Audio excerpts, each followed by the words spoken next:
But I thought, maybe this winter, if we want a reminder of are these the dog days of summer, this might be a good one to click on. August 22nd, 2023. Um, I won't belabor the point. I'm hoping you're watching it. If you like the heat, I'm hoping you're watching it outside too.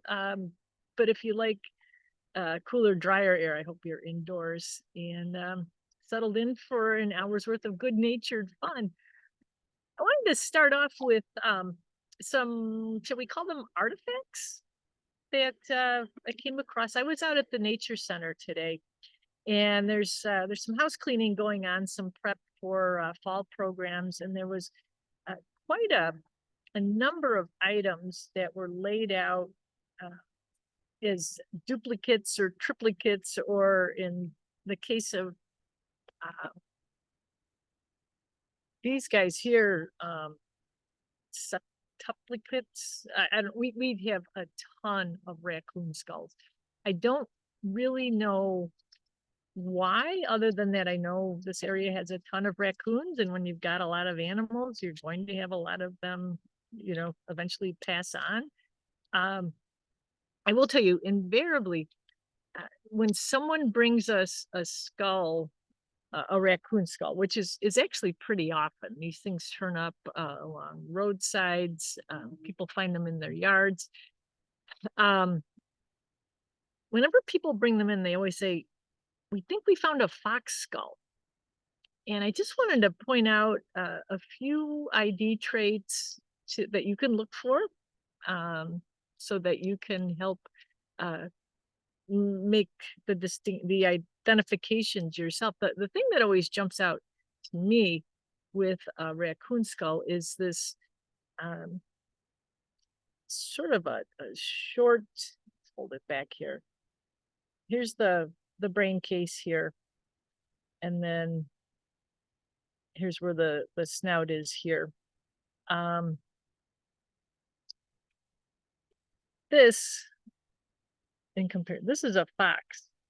But see how much longer the snout is and narrower the snout is on a fox as compared to a raccoon. That's a big thing to check for.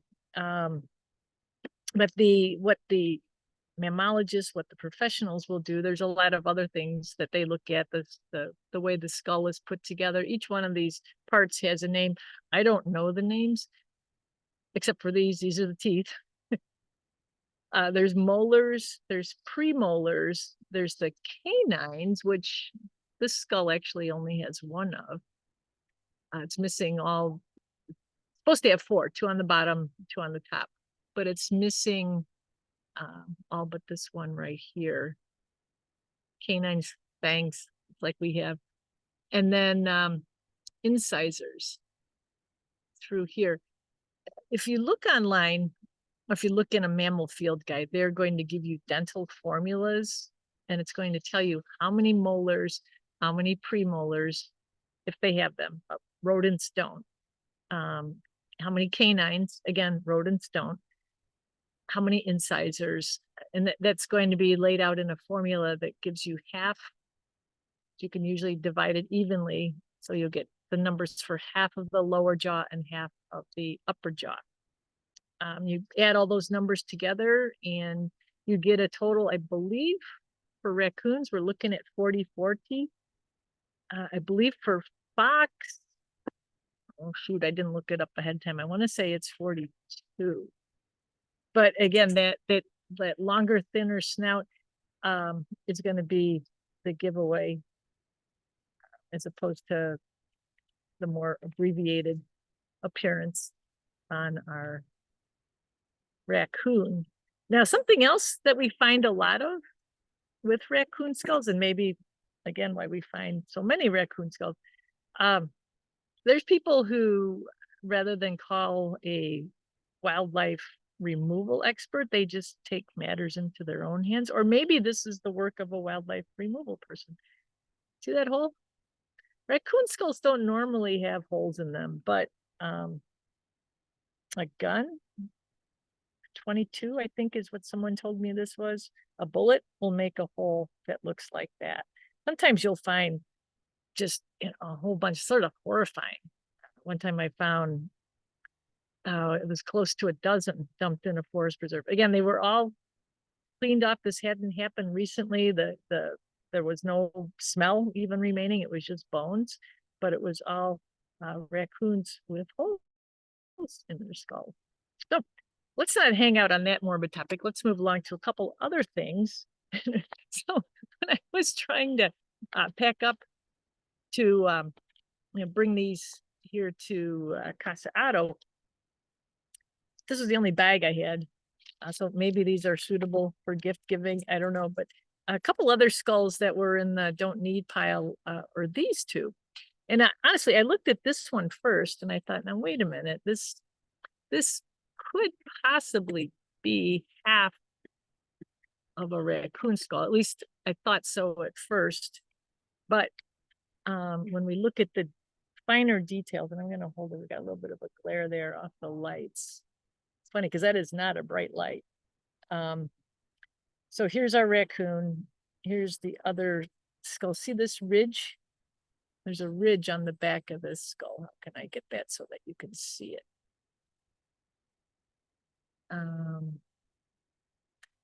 Oh, hey, look at that. This is a new thing, maybe, that Zoom does. Diane, your question just popped up. Is it unlawful to shoot raccoons? There's actually a season for them.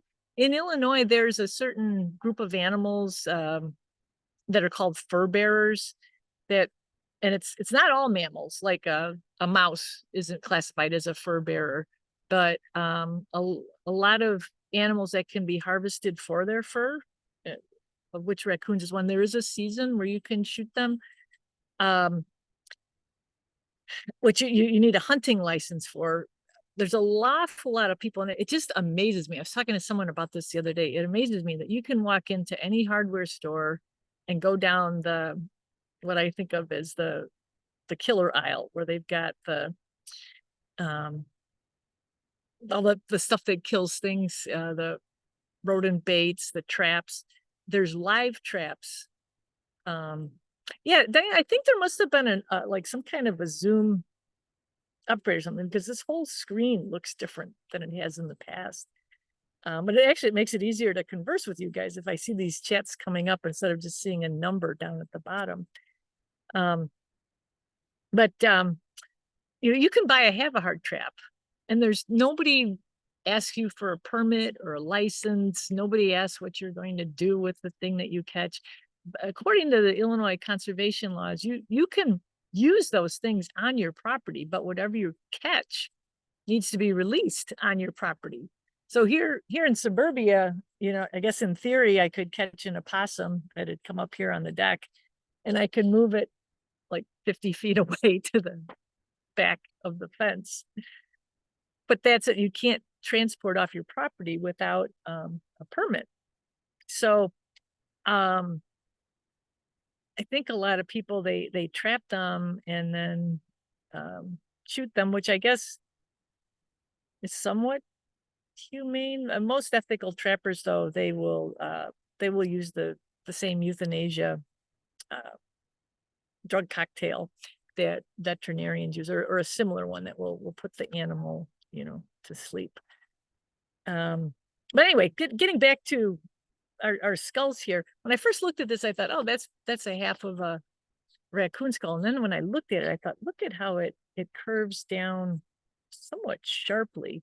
This has a greater slope to it, or a less acute slope, whereas this one curves down before it's cut off. The orbit for the eyes too is quite large. And I actually happen to have another example of the animal that I think that this is right here. It's got a little bit more in the way of teeth. It's not something, where the teeth would normally be found. There's not much left. Let me see if I can hold that in. Boy, I'm getting a weird Does that help at all? The glare.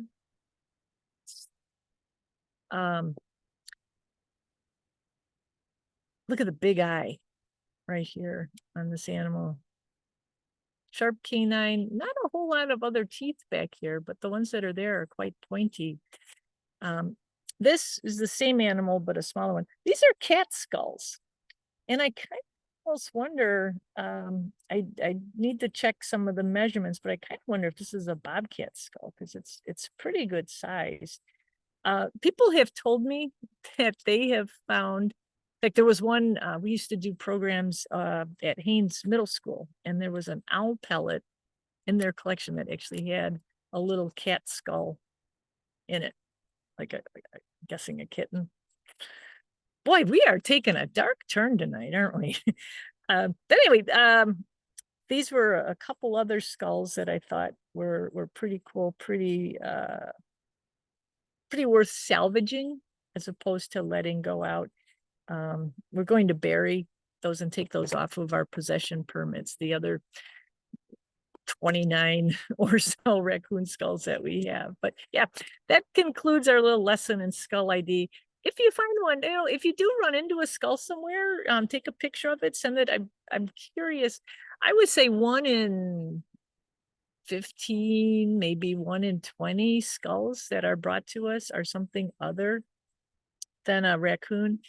You'd think, just going by numbers, that squirrels and opossums would be just as common as the raccoon, but for some reason, maybe they end up dying in less public places, or maybe they get crunched by their predators. I know opossum skulls, they don't hold well.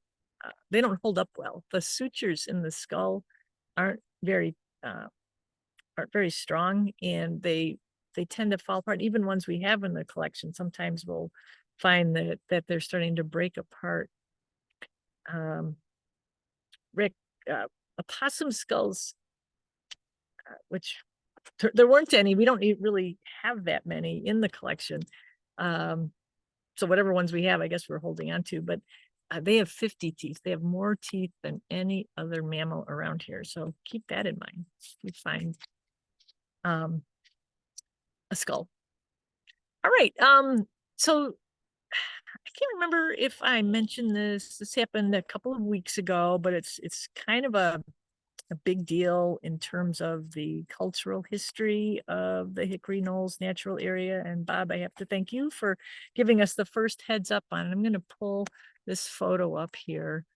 See, I'm going to share. I'll just choose that. And I'm going to pull this up. Can everybody see this? So this is a tree.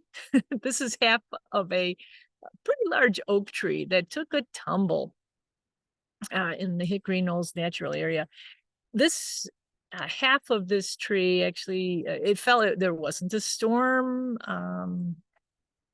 We'd had some weather, but it was several days before this tree came down. So I don't know if it just took a slight wind or what caused this tree to come down, but look at what it came down on. This is the monkey house, or what's called the monkey house at Hickory Knolls. So local folks, you may know, and we may have talked about this before in the program, the Hickory Knolls Natural Area, and in fact, all of what we now call James O'Brien Community Park was part of a, I think at its largest size, it was 1,200 acres of philanthropic effort called the St. Charles School for Boys. It started off with a lot of local people who had money to spare, like about $1 million Gates, some of his cronies. They pulled their funds together and they bought several farms on the western edge of St. Charles, and they converted it into a home for, I think they called it delinquent and neglected boys. its counterpart was the Geneva School for Girls that was just south of downtown Geneva. I'm not sure who did the original funding for that, but the St. Charles Boys Home operated for several decades as a place where youth from mostly, I think, Chicago, kids that had had such a great start in life, had been found to be breaking laws, but not major laws, things like stealing apples because they were hungry, or they were truant. They weren't going to school. Maybe there was a parent missing from the home, so they weren't getting a lot of oversight. Anyway, this school was a residential facility, and the boys lived in cottages. And the idea was, if you get them out in the fresh country air, and you get them going to school, and you teach them a trade. There were lots of little industries on the property there. There was a dairy, there was a cobbler shop for making shoes, there was the mending department that would both create new clothing but also mend the clothing that the boys wore. Lots and lots of different trades. The concrete and construction department, the commissary. There was lots of opportunities for the boys to learn skills. But then there was also things to do during their downtime. One of those things was to go to the zoo, hence this monkey house. We did some digging about, I don't know, 10 or 12 years ago, because this building, which is made of concrete blocks, was always called the monkey house. I remember walking out in what's now the Hickory Knolls Natural Area, over 20 years ago, and people called it the monkey house then. When we did that research back around 2010 or so, we found that, yes, indeed, there were monkeys there. There were actual residents here in St. Charles, not residents of the boys' home, but local folks who remembered going out to the little zoo that was on the property. I'm going to see if I can, let's switch over to a different screen here. Just recently, I found more resources online that back up people's recollections. This monkey house, the monkeys were in this house at about the same time monkeys were kind of a trending thing here in the Fox River Valley. Nell Fabian was the wife of Colonel Fabian of Fabian Forest Preserve. She had monkeys at their house. She had all kinds of animals, one of them being monkeys. And then there was a family that lived what would be north of the natural area and this monkey house, and they kept monkeys in their barn in an area that some of the old timers still call Monkey Hill. Let's see, what am I going to do? So the zoo,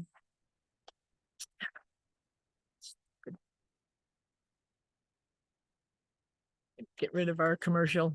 I'm going to go over to here. No, here. No, here. No, here. I got too many tabs open. So this is a picture. This is from the Illinois Secretary of State online digital archives, and this shows some of the other parts of the zoo. The bear, wolf, and fox dens that the boys could visit. And I can only imagine, by today's standards, this zoo would not have been allowed to operate. The concrete floor and sides, there's no habitat in these little enclosures, but it did give the boys something to go look at, and I believe some of them were also in charge of caring for these animals, so they were learning, to I guess take care of things other than themselves, to have another, not just a job to do, but maybe form some bonds that might help them out later on in terms of caring for other creatures. Well, I'd always been curious, since we knew where the monkey house was. I was always curious as to where these other enclosures were. And I came across these publications. This is, let me see, minimize some of this stuff so you can see what we're looking at. I'm gonna make this a little bit bigger. There are in the Google Books collection online, there's a whole bunch of these. It's called The Boy Agriculturist. This was produced by the printing department. So again, another trade that the boys could learn. And there's all kinds of cool articles. In fact, this one, it's out of the way. So this one was published, they had them together by years, and you can go from about 1918 through about 1925 or so. And this was distributed throughout the community. Come on, scroll faster. All kinds of neat stories.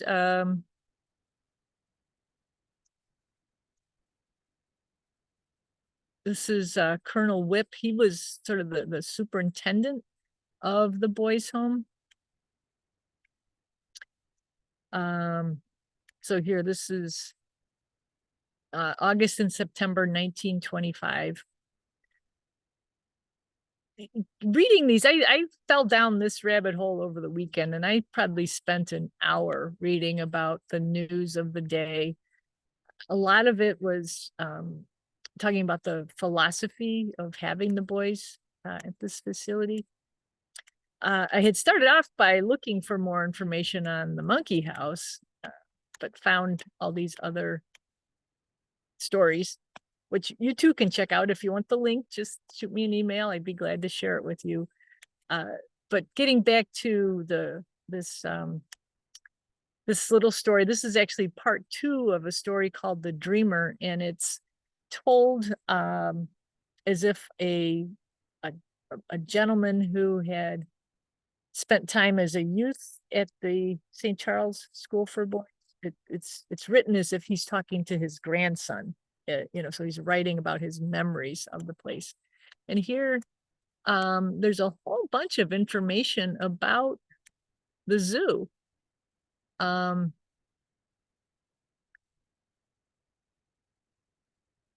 Let's see, trunk.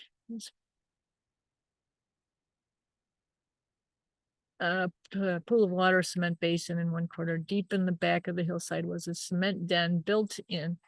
In it were 3 bears, live bears. Of course they were alive, and that was not all. To the east of and connecting the bear den were numbers of smaller dens, and in them were all kinds of wild animals. Wolves, an old sly fox, and her children, raccoons, opossums, minks, and skunks.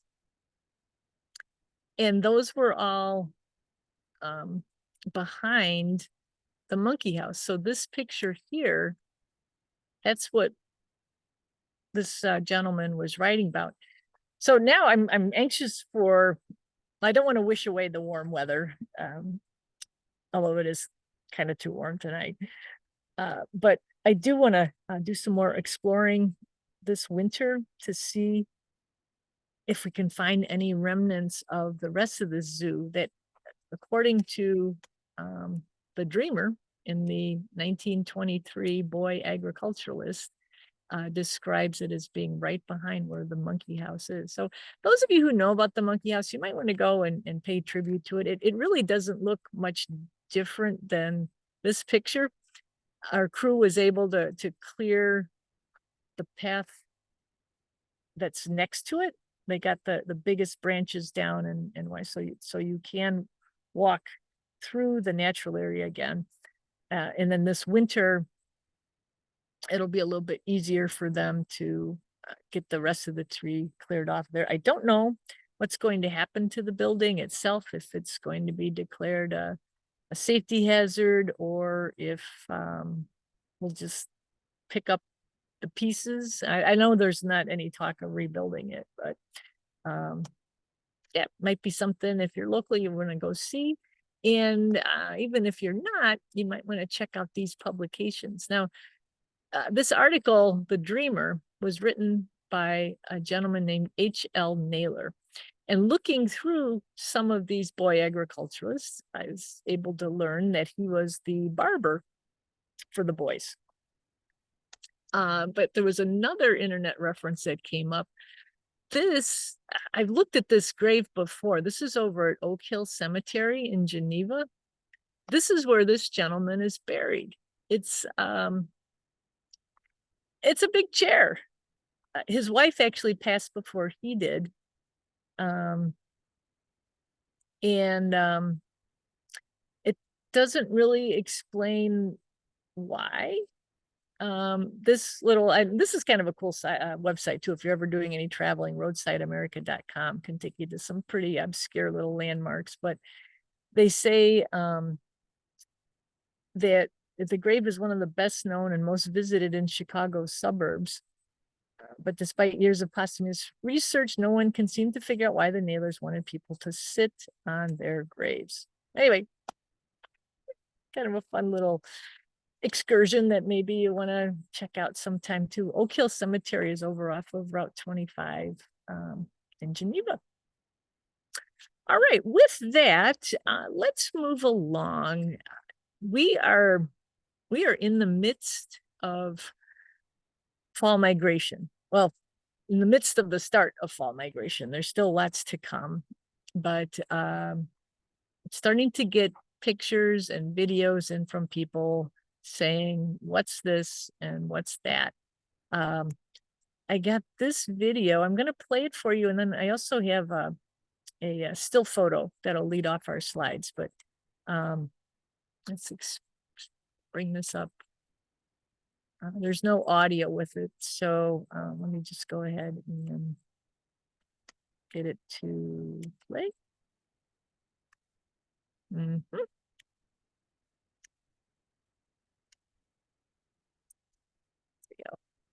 All right, so the people who sent this video in wanted to know if these were Acadian flycatchers.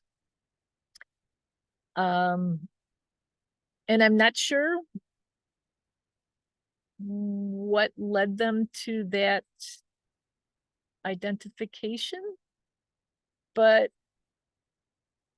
I'm going to turn it over to all of you to get your thoughts on these birds. I'm seeing, first I saw yellow and I was thinking goldfinch because the goldfinches are everywhere these days, but looking at the bills and the eye line and the heads, I'm just not so sure. And then there's this bird over there.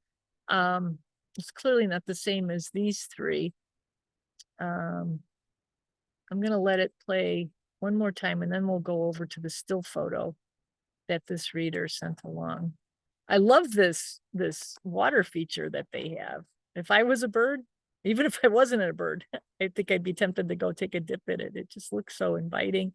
Birds love things that bubble and splash, and on a warm day, I can't imagine a better place to go and hang out. But the bills on these birds to me don't look like the seed-eating bills of finches. I'm seeing eye lines on some. The other thing is, this being fall migration, we're looking at colors that aren't the vibrant breeding colors that we see on the males in the springtime. So this is the video. Now, let's see. Let's go over to, I'm going to minimize this. Let's go over to our slides for tonight. Here's the still photo that came along with it. And these tiny little bills, those look like they are adapted for picking seeds as opposed to picking insects as opposed to crunching seeds. It made me think, John and Bobby, I don't know if you're on tonight, but this picture also came in.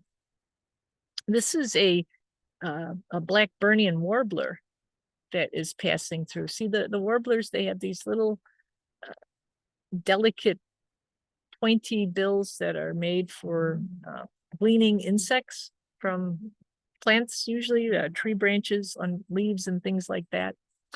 The colors of a Blackburnian warbler in a male Blackburnian warbler in the springtime is going to have all kinds of vibrant and contrasting yellows and orange and black and white. It's a cool looking bird, but those colors are muted as we go into fall. So warbler was what I was thinking for these. I would certainly appreciate any input from any of you as to what you might think you're seeing. All right, let's go on to the other things that fly. This past Friday night, so there's a woman who was in our King County Certified Naturalist class several years ago. She has a horse barn up in, what would we call that? Dundee, the Dundee area. And that barn is home to a maternity colony of big brown bats. Here, let's see if we can zoom in here. There's a bat. Cindy keeps track of her bats. She works with the Illinois Natural History Survey, which has a pretty thorough citizen science program that invites people, if they have a roost on their property, to count the bats, to keep track of the bats that they have. And Cindy, having a maternity colony, she actually counts the bats twice during the year. Once in the spring, which is when before the bats have their babies, so say late April or early May. That sweet spot would be when it's warm enough that there's insects flying and therefore bats flying, but it's not late enough where the females have given birth. So she counts them then, and then she counts again later in the summer, like now, August. And the difference between the two numbers is the number of pups that colony produced. Here, let's zoom in a little bit more. It's not a great picture, but I thought it was a fun picture. Here's a big brown bat, and big is relative. These bats have a wingspan of, I don't know, a foot or less. They're not terribly big. But look, you can see its little ears sticking up, its wings spread out. They would come flying out from these windows on the barn. Now, I tried taking a little video. I'm not sure, sometimes the video with Google Photos is hit or miss. Oh, okay, it looks like it's going to play. So there they come sailing out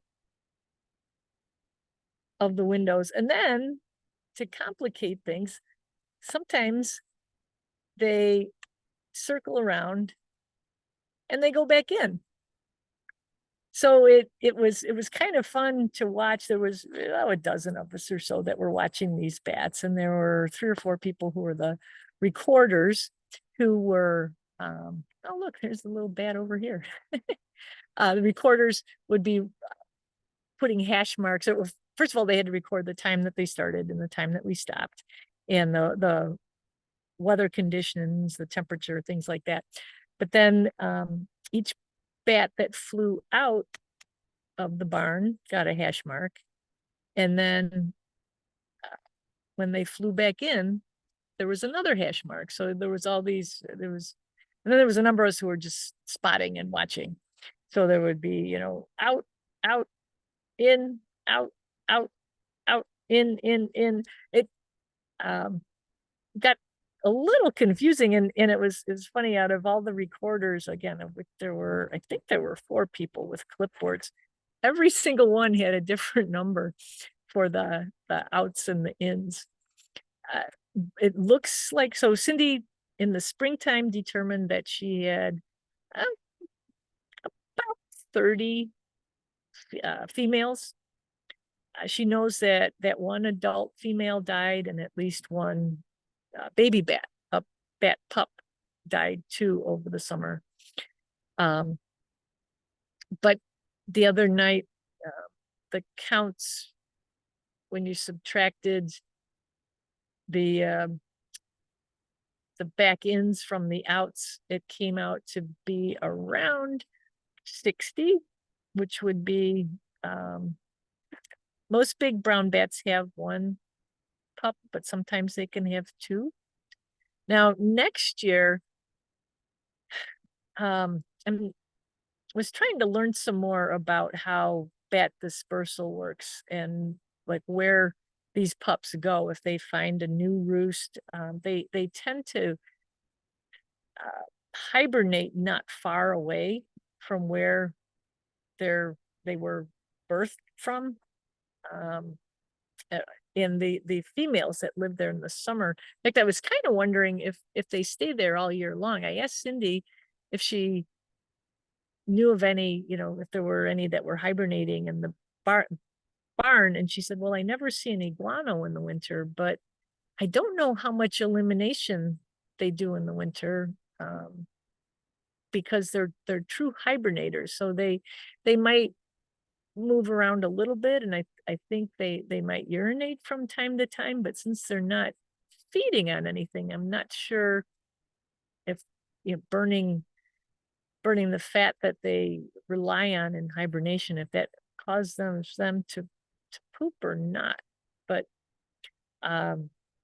it's a phenomenon that has been happening for several years, and the bats will remain loyal. Those maternity females that make up that maternity colony will remain loyal to this site year after year after year. It's kind of a fun thing. I noticed bats, let's see, the night after this was last Friday night. So it was last Saturday night. I was walking the dogs over by the Geneva High School, by their football field, and the lights were on in the parking. There wasn't anything going on, but they had some low-level lights on in the parking lot, and it was just enough to draw insects. And I saw, I don't know, maybe 3 or 4 bats that were swooping around in the open area of the parking lot. That's where bats like to forage. When they're flying around through trees, their echolocation signals get all, they're bouncing off of, it's too much feedback. They like to find an open area, either over water or open field, or a parking lot that has lots of bugs in it, in order to catch the food, the insects that they need to survive. So this is just a really quick little video that caught my eye this morning when I left the house. It's right out here on the sidewalk in front of my house. This is a ground beetle, and I don't know if it was injured. I tried to put it right side up again, and it just kept flipping over on its back. And this doesn't seem like a sustainable posture. This just looks like something bad's going to happen. We know it's a ground beetle because of these large mandibles here, and it's it's on the ground. But these are predators. They feed on other insects, so they're helpful. They're good to have around. I don't know. Again, there wasn't any bug guts anywhere. It seemed perfectly intact. Every time I would flip it back over, it would move. I don't have a picture of it right side up because it would move a little bit and then it would flip over again. I ended up picking it up and putting it in the grass. I also ended up about 10 minutes late for my morning meeting, but luckily they understand me. I'm guessing, bugs can get injured, have injuries the same way other animals do. Clearly there was something going on here that wasn't quite right. Hopefully it either is recovered, or I don't know, maybe there's a bird or something that got a little treat from a ground beetle that wasn't able to escape. But they are out and they are about right now, and they're pretty cool. This I didn't um, think to put my lip balm out, but this insect is probably from the tip of the mandibles to back here is probably about an inch and a half, maybe inch and three quarters. They're good sized insects, not as wide as you'd see in a stag beetle, but still very noticeable and good guys to have around. And then Meredith, I don't know if you're on the call tonight, but you had asked about refurbishing the bug house at, this is over at the Idea Garden that the University of Illinois Master Gardeners maintains. If you're in the area and you want to check it out, it is really cool. It is at the corner of Peck and Route 38, Peck Road and Route 38, so west side of St. Charles / Geneva. Lots and lots of ideas, and they're all neatly labeled too, so you know what you're looking at. Yeah, I'm on. This is on the order of what we have behind Hickory Knolls, but it's better maintained. The one that was built at our nature center hasn't really had a mentor since it was put up. We did make some changes after the mice got into it, but it probably is doing more harm than good at this point. It's got a lot of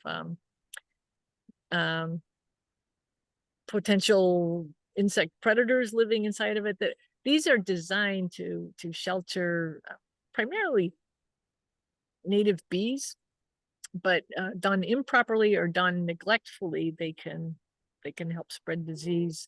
They can lead to lots of bees getting eaten when things like spiders and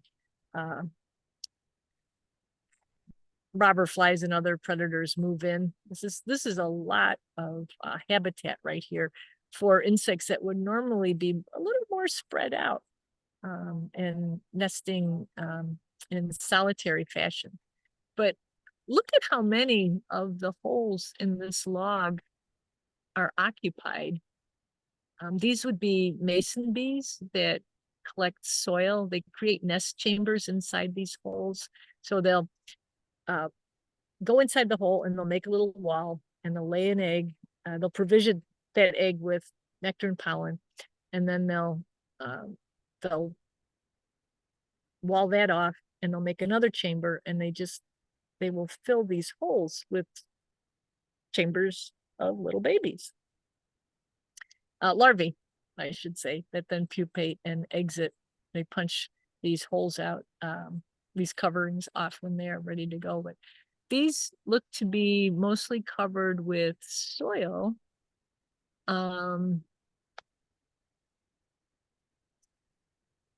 But then there were some, these are plant stems. This looks like the work of what they call a grass carrying wasp.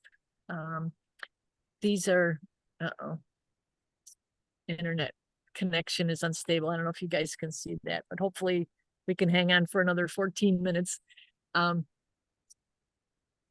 There is a wasp that will, it's again a solitary creature, but it creates nest chambers with blades of grass and fills them in like that. I did see some spider webs here. This was a grass spider that was living around the outside. And this was a close-up of the grass carrying wasp. But yeah, I know Mary.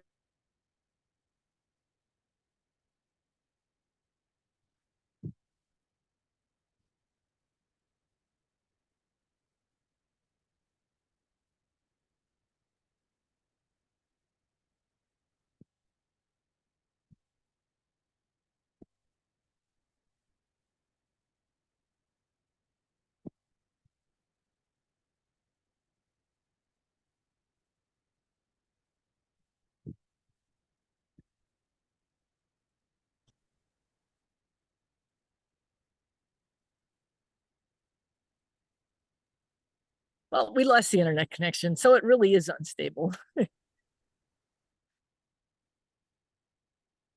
Pam, we did a small version of this this summer. The kids had a triangle made out of wood, and then they put all sorts of little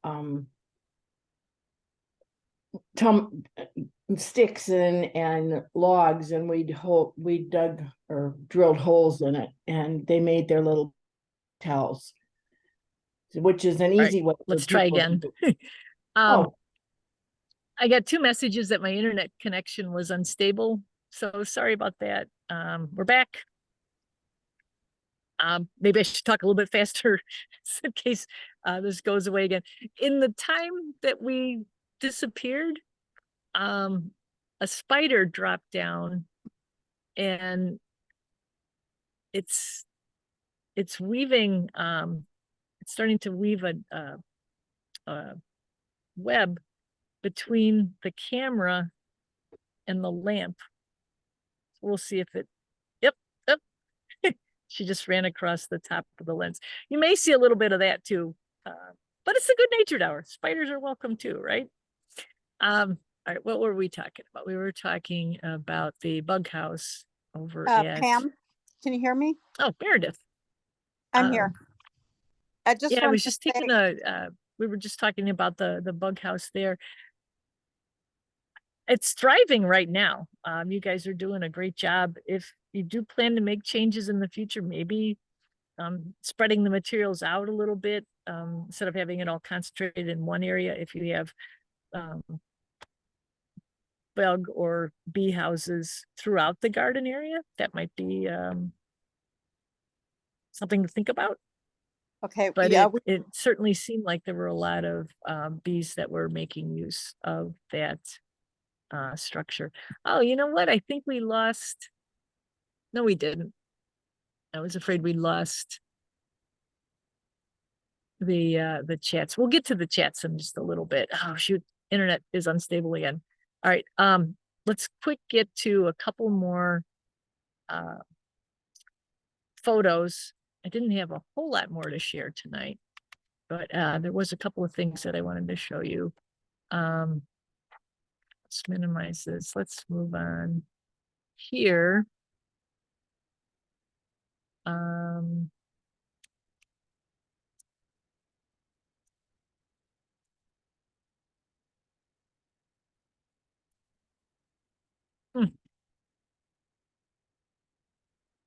Well, now we're stuck. All right, well, you know what? Since the internet is getting a little wonky, let's just go to the chats, and we might end a little bit earlier tonight.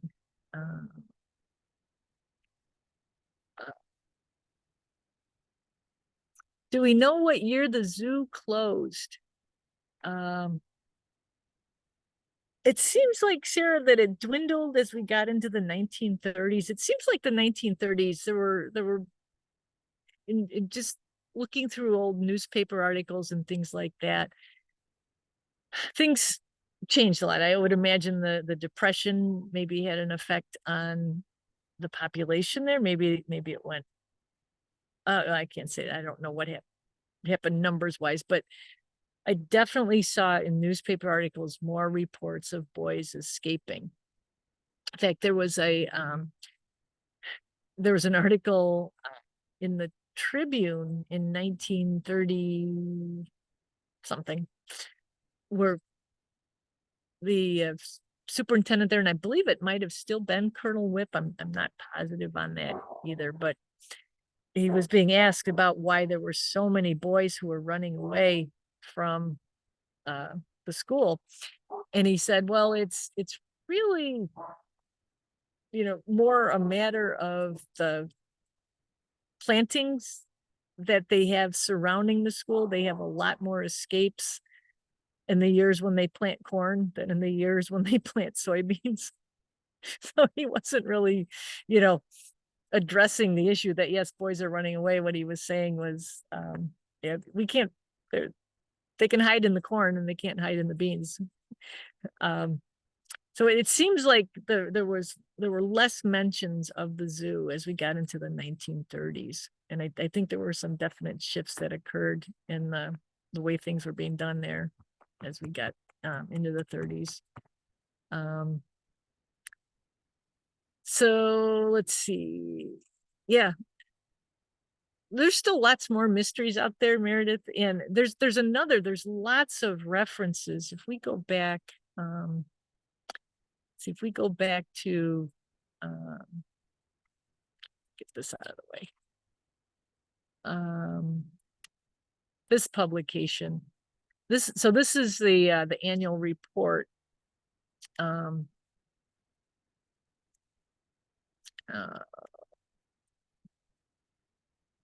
It's not moving. There's a lot of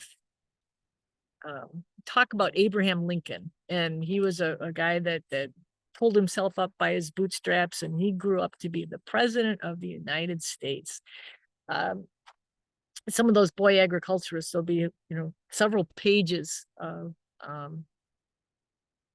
essays and things about Abraham Lincoln. Well, there was they called it the Abraham Lincoln Log Cabin, and it was a project that the boys, like the construction department, they built this this log cabin. And some of these articles, I can almost, I think if I spend just a little bit more time reading through, we might be able to figure out where it was that this log cabin stood. Something that is also still remaining today, although we don't have access to it because it's behind the razor wire. It's on the, I should have mentioned earlier, the boys' home is now the Illinois Youth Corrections Facility at St. Charles, and it's for felons age 18 and under. But there's a large lake on the property that was dug out by the boys in the late teens and early 20s. It's called Boys Lake.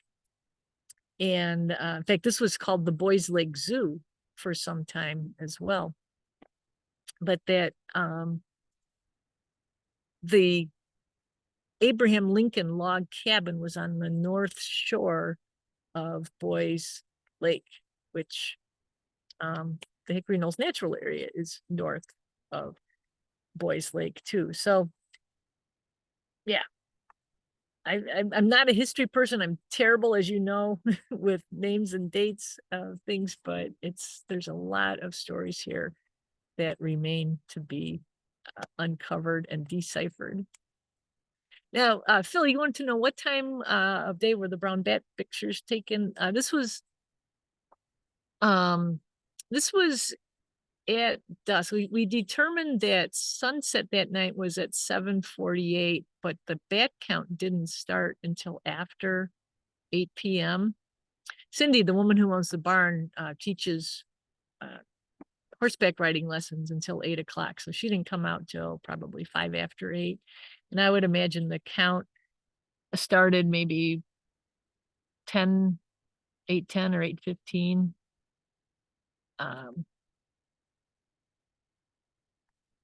So yeah, it was the camera did lighten the picture just a little bit, but there was still a fair amount of light. I think what ends the bat count is when we can't really see anymore. Any tips on maintaining a bug house? That, there's lots of tips online. The biggest thing is, and where I think I would get confused is cleaning it out. Like, you don't want to clean out developing larvae, but you also don't want to leave it to a point where remains are getting moldy, or there's dirty conditions. So short answer, Laura, I don't have any tips, but I could probably look some up for you and see.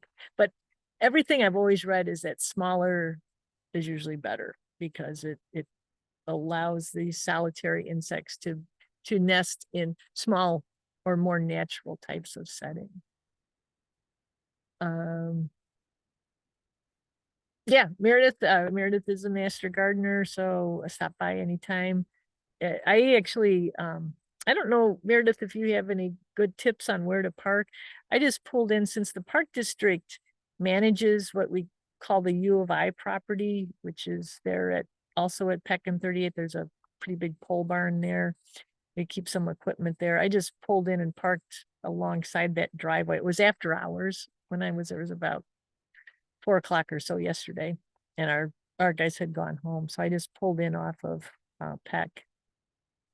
But I know I've seen gardeners parking along Route 38 as well.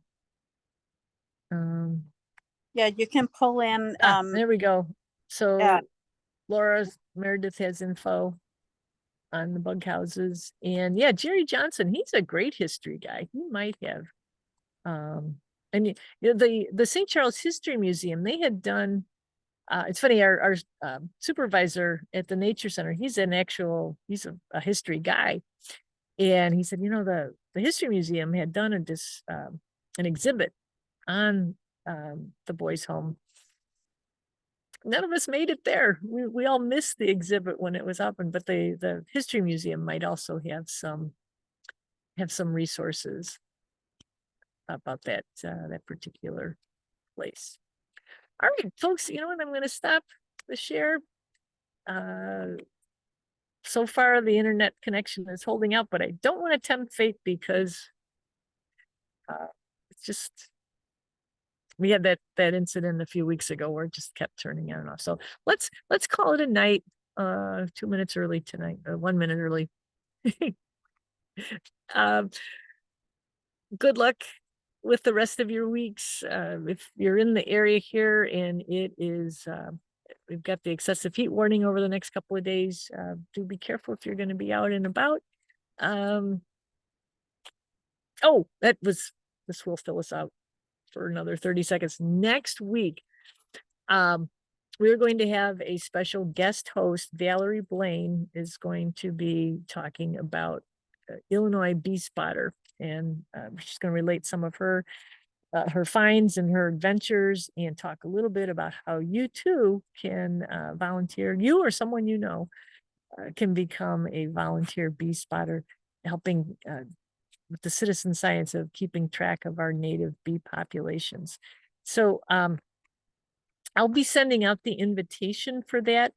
Valerie, however, we were playing around with Zoom. I can't list her as a co-host through this Park District account, so she may end up hosting on her end, in which case it'll be an abbreviated good-natured hour. It'll be like a good-natured 45 minutes next week. I think that was it as far as housekeeping. We will be getting fall dates posted soon. I need to get our marketing manager to do that for us. And we'll be going through probably through December with those dates. So much appreciate your time tonight, folks. Great to chat with you, and see you again soon. Good night. Thanks, Pam. Pam. Bye-bye. Thank you, Pam. Thanks, Pam.